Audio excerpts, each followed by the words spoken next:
Hello, welcome back to my channel.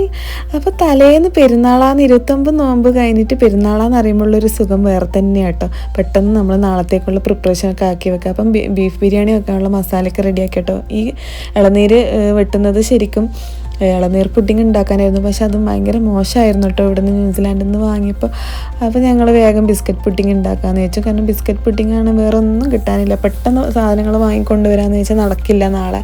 അപ്പോൾ നാളെ അതിനായിട്ട് ഇരിക്കണം. അപ്പോൾ വേഗം ബിസ്ക്കറ്റ് കൊണ്ട് പുഡിങ്ങും ആക്കി വെച്ചിട്ടോ. അങ്ങനെ രാത്രിയായി ഉറങ്ങുമ്പോൾ മൈലാഞ്ചിയൊക്കെ ഇട്ട് പിറ്റേന്ന് രാവിലെ പെരുന്നാൾ നിസ്കാരത്തിന് പോവുക കേട്ടോ.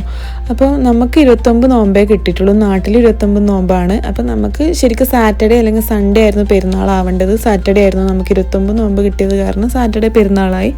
നാട്ടിൽ ഫ്രൈഡേ ആയിരുന്നു പെരുന്നാളല്ലേ. അങ്ങനെ പിന്നെ നമുക്കിവിടെ ഒരു ദിവസം ലേറ്റ് ആയിട്ടോ നോമ്പ് തുടങ്ങിയത്. അതാണ് നമുക്ക് സാറ്റർഡേ സൺഡേ പെരുന്നാളാവേണ്ടത്.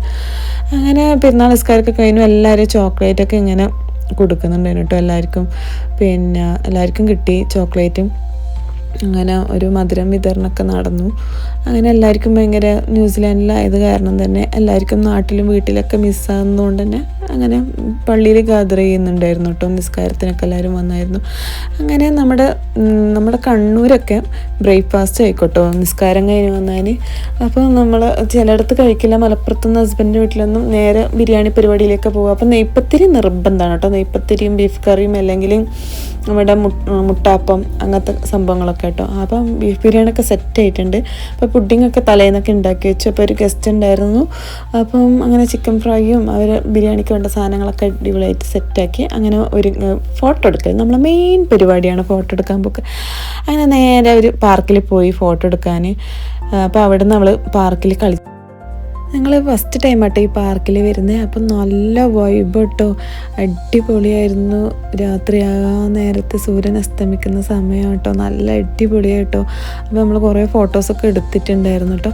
അപ്പോൾ എല്ലാവരും ഫുഡൊക്കെ കൊണ്ടുവന്നിട്ടുണ്ടായിരുന്നു. ചെറിയൊരു ഗാദറിങ് ഉണ്ടായിരുന്നു കേട്ടോ പെരുന്നാളിൻ്റെ വക. അപ്പം എല്ലാവരും കുറേ ഫുഡൊക്കെ നന്നായിട്ട് കൊണ്ടുവന്നിട്ടുണ്ടായിരുന്നു.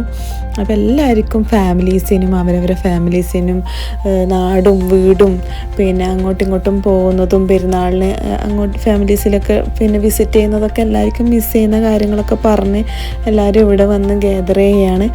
ഇവിടെ വരുമ്പോൾ ഇതൊക്കെയാണ് ഒരു രസം കേട്ടോ. പിന്നെ ഇങ്ങനെ ഗ്യാദറിങ്ങും കാര്യങ്ങളൊക്കെ, അല്ലെങ്കിൽ നമുക്ക് നല്ല ബോറടി ആയിരുന്നു കേട്ടോ. അപ്പോൾ ഇങ്ങനെ അതൊക്കെ കഴിഞ്ഞ് നേരെ ഇനി റൂമിലേക്ക് പോകണം. രാത്രിയായി. അപ്പം കുറച്ച് ലേറ്റ് ആയിപ്പോയി കേട്ടോ പെരുന്നാൾ വ്ളോഗ് ഇടാൻ വേണ്ടിയിട്ട്, കുറച്ച് തിരക്കിലായിരുന്നു. അപ്പോൾ ഇത്രയേ ഉള്ളൂ നമ്മുടെ പെരുന്നാൾ വ്ളോഗ്. ഇനി നേരെ റൂമിലേക്ക് പോകണം. Okay, bye Tata.